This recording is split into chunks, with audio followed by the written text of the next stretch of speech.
সালটা ছিল তখন 1945, দ্বিতীয় বিশ্বযুদ্ধ প্রায় শেষ, এবং আমরা একজন জাপানিজ পাইলটকে দেখতে পাই যে ওডো আইল্যান্ডে তার প্লেনটা নিয়ে ল্যান্ড করায়। সেই পাইলটটির নাম হচ্ছে কোইচি শিকিসুমা।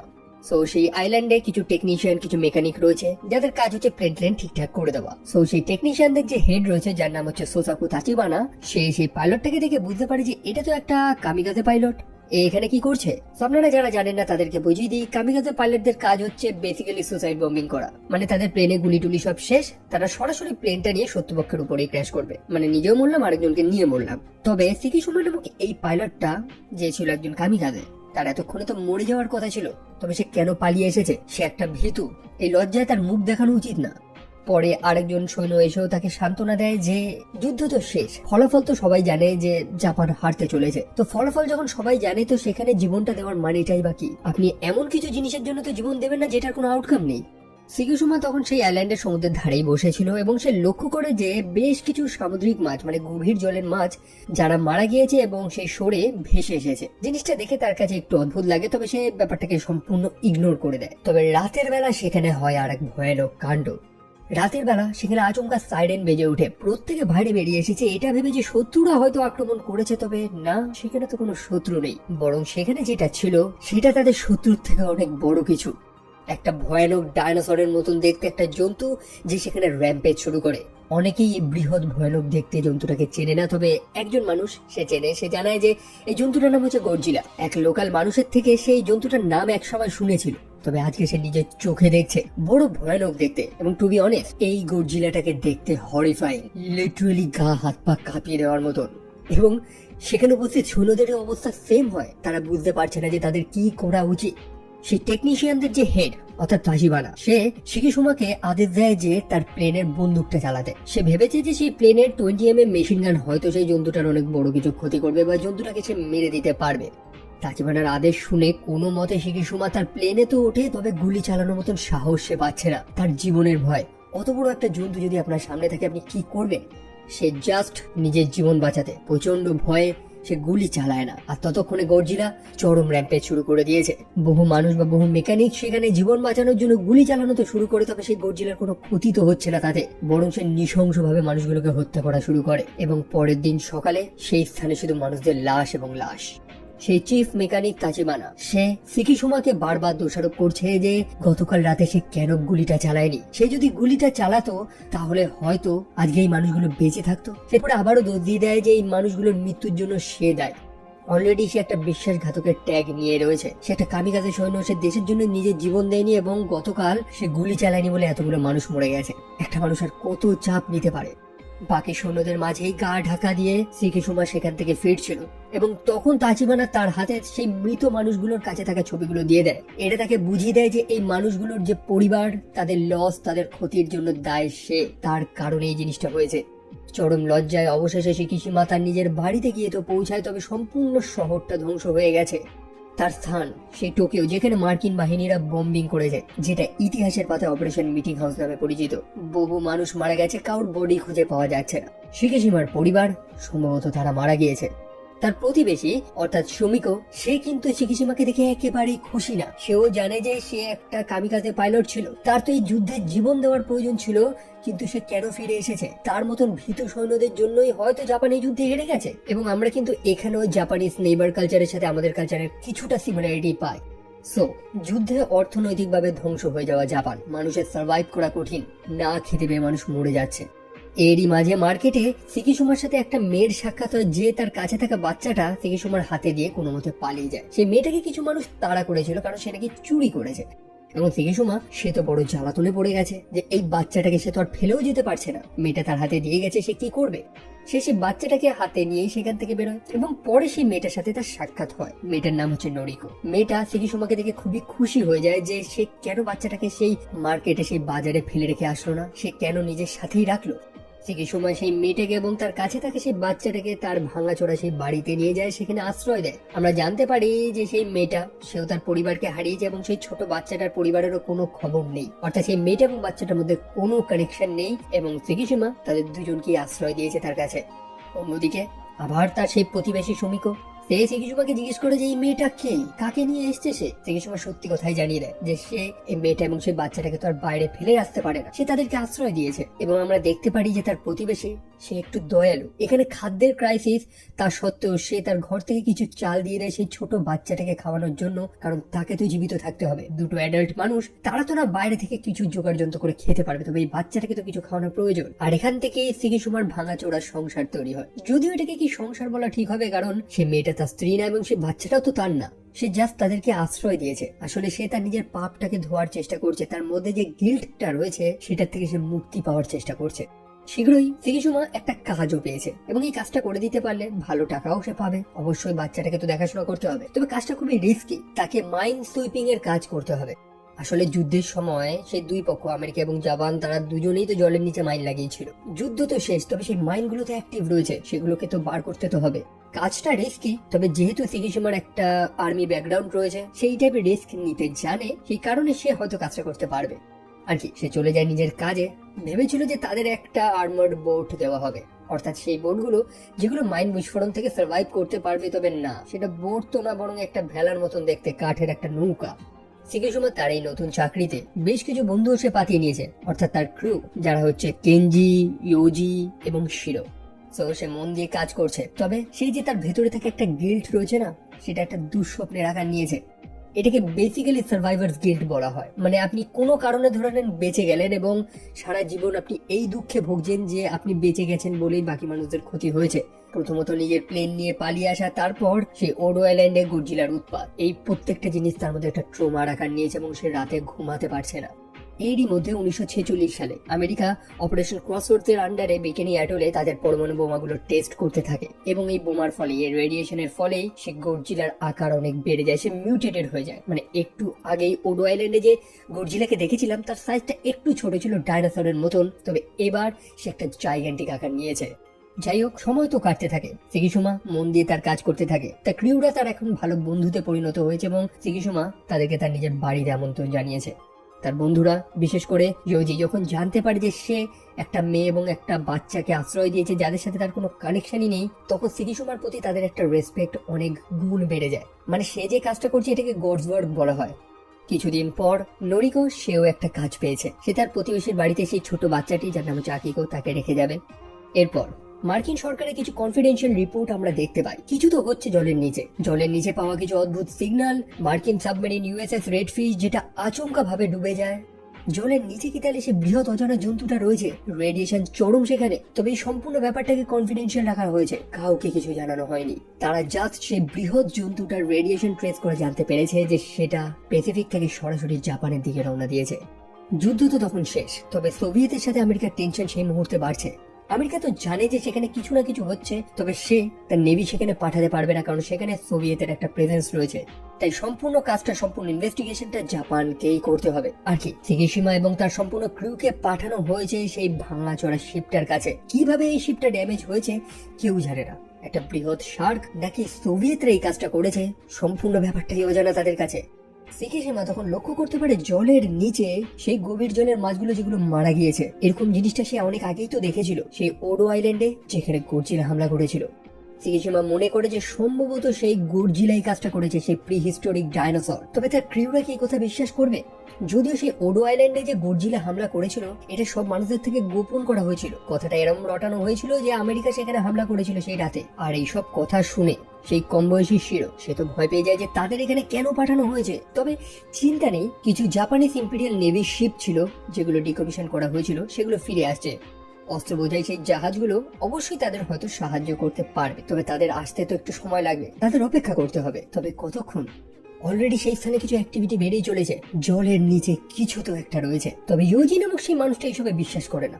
ওয়েল, সাহস সে ততক্ষণ দেখিয়েছে যতক্ষণ না তাদের পার্শ্ববর্তী আর একটা ছোট বোট, সেটার উপরে জলের তলা থেকে একটা বৃহৎ জন্তু হামলা করে। তারা জন্তুটার উপরে গুলি চালায়, কোনো লাভ নেই। তাদের কাছে থাকে সেই মাইনগুলো দিয়ে জন্তুটার উপরে আক্রমণ করার চেষ্টা করে, তাতেও কোনো লাভ হয় না। অবশেষে একটা মাইন গডজিলার মুখের মধ্যে ঢুকে যায় এবং সেটাকে গুলি মেরে সেটাকে এক্সপ্লোড করায় তারা। বিস্ফোরণটা তাদের অনেক সামনে হয়েছে, তাদের সেই বোট এবং উপস্থিত মানুষগুলো তারা অনেকটা জখম হয়েছে। তবে গডজিলা সে আর মুভ করছে না, সম্ভবত সে মারা গিয়েছে। এমনটাই তো তারা মনে করছে, তবে না, গডজিলার মুখের মধ্যে একটা মাইন্ড ব্লাস্ট করেছে, তার মুখটা একদম হা হয়ে গেছে, তবে তার রয়েছে হিলিং ফ্যাক্টর যেটা তার ক্ষতস্থানগুলো আবারও ঠিক করে দেয়। তারা বুঝে যায় যে তাদের সময় তো শেষ, তবে সেই মুহূর্তে জাপানিজ ইম্পেরিয়াল নেভি সেই টাকাও নামক জাহাজটা সেখানে চলে আসে, যেটা গডজিলার উপরে ব্যাক টু ব্যাক ফায়ার করতে থাকে। তবে না, গডজিলার তাতেও কোনো ক্ষতি নেই, বরং প্রথমবারের মতন সেই মানুষগুলো গডজিলার সেই ভয়ানক পাওয়ারটা দেখতে পায়, তার হিট রে বা অ্যাটমিক ব্রেথ। জলের তলাটা জল করে ওঠে এবং গডজিলা তার অ্যাটমিক ব্রেথটা দিয়ে সেই সম্পূর্ণ জাহাজটা ধ্বংস করে দেয়। যাই হোক, আমি পার্সোনালি এই সিনগুলো খুবই এনজয় করেছি, বিশেষ করে প্রতিটা মুহূর্ত খুব ক্লোজ টু লাইফ আমার ফিল হয়েছে, যে ফিলটা আমরা সেই 1998 সালের হলিউডের গডজিলা সিনেমাটা থেকে পেয়েছিলাম, সেই ক্লাসিক মাস্টারপিস। যাই হোক, সিকিসুমার হুঁশ আসে এবং তার বন্ধুরা তার সাথে সাক্ষাৎ করে। তারা জানায় যে সরকার এই সম্পূর্ণ ব্যাপারটাকে গোপন রেখেছে মানুষের থেকে, কারণ এগুলো জানতে পারলে মানুষের মধ্যে একটা টেনশন শুরু হয়ে যাবে। তবে মানুষদের তো অ্যালার্ট করতে হবে, একটা বৃহৎ জন্তু শহরের দিকে এগোচ্ছে। সিকিসুমা তার বাড়িতে গিয়ে পৌঁছায়। তার এই অবস্থা দেখে নরিকো তাকে জিজ্ঞেস করে যে সত্যি তার কি হয়েছে, এবং সে সত্যি কথাটাই তাকে জানায় যে সেই ওডো আইল্যান্ডে কি হয়েছিল, সে কে, সে কেন নিজেকে ঘৃণা করে। তবে নরিকো খুবই সাপোর্টিভ একটা মেয়ে, সে সিকিসুমার কাছে কৃতজ্ঞ যে সেই মানুষটা তাকে এবং সেই বাচ্চাটাকে সেখানে আশ্রয় দিয়েছে। পরের দিন সেই সমুদ্রের শোরে যারা গার্ড দিচ্ছিল তারা সেই বৃহৎ জন্তুটার মুখোমুখি হয়। তারা নানান ভাবে সেই জন্তুটার ক্ষতি করার তো চেষ্টা করে, তবে কোনো লাভ নেই, বরং সেই জন্তুটা শহরের দিকে এগোচ্ছে, গিনজো নামক শহরটার দিকে। সিকিসিমা তার ঘরে রয়েছে ছোট বাচ্চাটার সাথে এবং সে সেই শহর জুড়ে সাইরেনের আওয়াজ শুনতে পায়। গোটা দেশে অ্যালার্ট চালু হয়ে গেছে। অন্যদিকে গিনজো নামক সেই শহরটাতে সে বৃহৎ জন্তুটা অর্থাৎ গডজিলা হামলা করেছে। নরিকো ট্রেনে করে ফিরছিল এবং সে সেই জন্তুটাকে নিজের চোখে দেখতে পায়, যেটার ব্যাপারেই তো সিকিসিমা তাকে বলেছিল গতকাল রাতে। এবং এরপর আমরা সেই জিনিসগুলো দেখতে পাই যেটা ইউজুয়ালি আমরা এক্সপেক্ট করে থাকি একটা বৃহৎ জন্তুর থেকে। সম্পূর্ণ শহরটা সে তছনছ করছে। গডজিলা সেই শহরটাকে তার নিজের টেরিটরি বানিয়েছে, তার নিজের এলাকা, এবং অবশ্যই সে এখানে কোনো ডিস্টারবেন্স ফিল করতে চায় না। চারিদিকে এলো পাথরে সে সবকিছু ধ্বংস করে যাচ্ছে এবং মানুষেরা জাস্ট পিঁপড়ের মতন তার কাছে। কিছু ট্যাঙ্ক এসে তো তার উপরে হামলা করে, তবে সেই সামান্য ট্যাঙ্ক শেল তার কোনো ক্ষতি তো করতে পারে না, বরং তারা সেই বৃহৎ গডজিলাকে তার আল্টিমেট ফর্মে দেখে। গডজিলার পিঠে স্পাইকস গুলো জল করে ওঠে, অর্থাৎ গডজিলা তার সেই অ্যাটমিক ব্রেথ বা হিট রে সেটাকে ইউজ করবে এবং সেটাই করে। এবং সিনটা সত্যি খুবই হরিফাইং ছিল। গডজিলা সেই অ্যাটমিক ব্রেথ লিটারালি একটা পরমাণু বোমার মতন এফেক্ট করে, সম্পূর্ণ শহর সবকিছু ধ্বংস হয়ে যায়।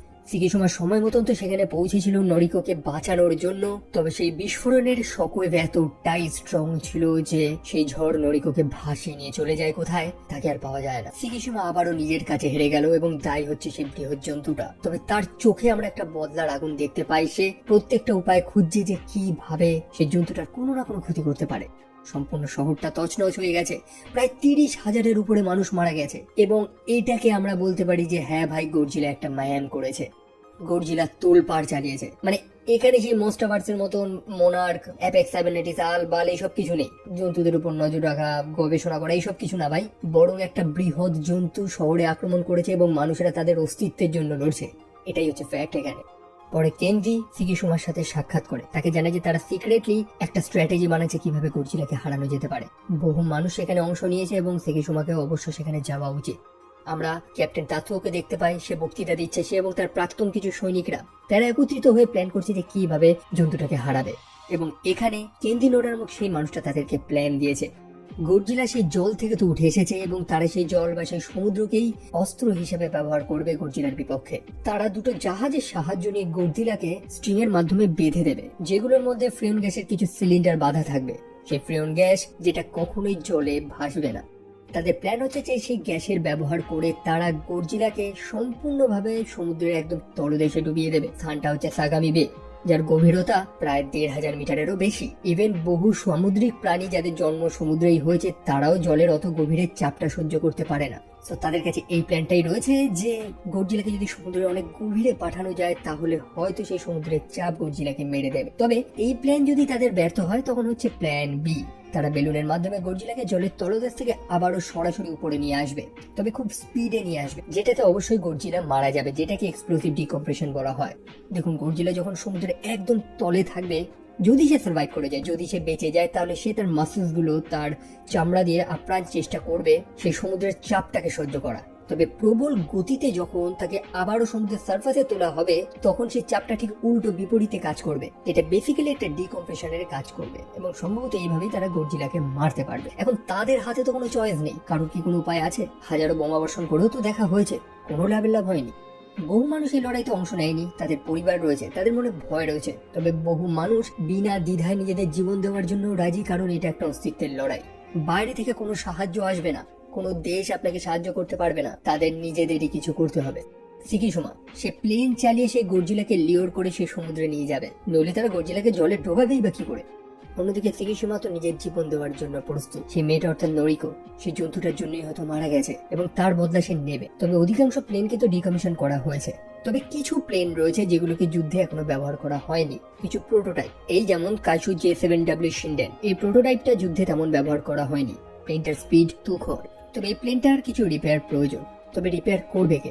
সিকিসুমা জানে যে একজন রিপেয়ার করতে পারে, যার সাথে 1945 সালে তার সেই ওডো আইল্যান্ডে সাক্ষাৎ হয়েছিল, অর্থাৎ তাচিবানা। তবে সেই মানুষটাকে তো সহজে পাওয়া যাচ্ছে না, কোথায় সে গা ঢাকা দিয়ে বসে আছে। তবে ফাইনালি সে তাচিবানাকে খোঁজে, কিন্তু সে মানুষটা তার হয়ে কেন কাজ করবে? সে কেনই বা সেই প্লেনটা রিপেয়ার করবে? সিকিসুমা জানায় যে সে একটা কামিকাজে। জাপানের যুদ্ধ তো শেষ হয়ে গেছে, তবে তার যুদ্ধ এখনো শেষ হয়নি। একটা কামিকাজে যতক্ষণ না মরছে ততক্ষণ তার যুদ্ধ শেষ হচ্ছে না। সিকিসুমা সেই বোটে লক্ষ্য করেছিল যে গডজিলাকে বাইরে থেকে তো আক্রমণ করে কিছু করা যাবে না, তবে ভেতর থেকে সে ভঙ্গুর। তার মুখের মধ্যে থাকা সেই মাইন্ডটা যখন ব্লাস্ট হয়েছিল তখন তার একটা বড় ক্ষতি হয়েছিল, এবং এরকমই সে একটা প্ল্যান করেছে। সে বোম ভর্তি একটা প্লেন নিয়ে সরাসরি গডজিলার মুখেই ক্র্যাশ করাবে, যেটা দিয়েই সম্ভবত সে গডজিলাকে হত্যা করতে পারবে, এমনটাই তার প্ল্যান আছে। এবং আগামীকাল তাচিবানা তার ক্রিউ নিয়ে সেখানে চলে আসে সেই প্লেনটাকে রিপেয়ার করার জন্য। তারপরে কাজ জোর কদমে চলছে, তারা গডজিলাকে ট্র্যাকও করছে। তারা নিশ্চিত যে গডজিলা ফিরে আসবে, কারণ সে সেই শহরটা, সেই স্থানটাকে তার নিজের টেরিটরি বানিয়েছে। এখানে মানুষদের উপস্থিতি সে একদমই পছন্দ করবে না এবং মানুষদের প্রস্তুত থাকতে হবে। কেনজি তখন সেখানে উপস্থিত প্রত্যেকটা মানুষকে মোটিভেট করে যে ইতিহাসে আমরা কি ভুল করেছি এবং কিভাবে সেগুলোকে শুধরেছি। ট্যাঙ্কের খারাপ ম্যানুফ্যাকচার, পোর সাপ্লাই লাইন, যার কারণে বহু মানুষ না খেতে পেয়ে মরেছে, অনেকে রোগে মারা গেছে। প্লেনে একটা সময় ইজেকশন সিট থাকতো না, যার কারণে পাইলটরা সেই প্লেন থেকে বেরোতে তো পারতো না, বরং তারা প্লেনটাকে সুসাইড বম্বিং এর ক্ষেত্রে ব্যবহার করতো।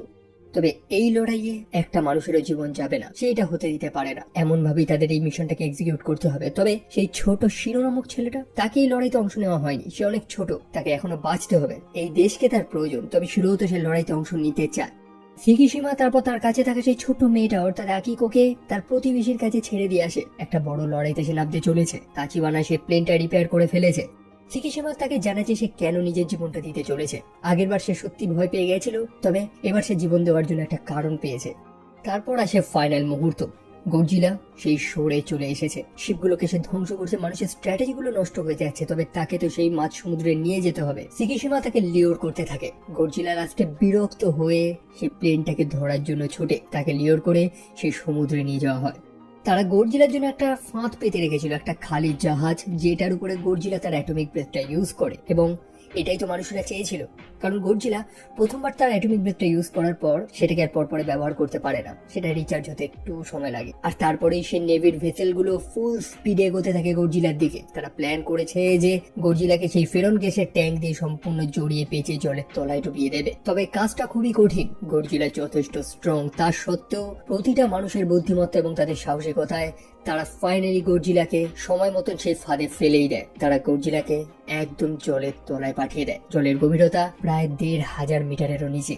তবে গডজিলা তাতে মরেনি, সেই জলের চাপ গডজিলা সহ্য করে নিয়েছে। এখন তাদের প্ল্যান বি তে যেতে হবে, গডজিলাকে ফুল ফোর্সে আবার উপরে তুলতে হবে, এবং সেটাই তারা করে। তবে প্ল্যান বি তাদের সাকসেসফুল হয় না, কারণ সারফেস থেকে প্রায় 800 মিটার নিচেই গডজিলা দাঁড়িয়ে গেছে। তাকে যে স্ট্রাইপগুলো দিয়ে বাঁধা হয়েছিল সেগুলোকে গডজিলা কেটে ছিঁড়ে ফেলেছে। সেই শিপগুলোর মধ্যে অত পাওয়ার নেই যে তারা গডজিলাকে টেনে উপরে তুলবে।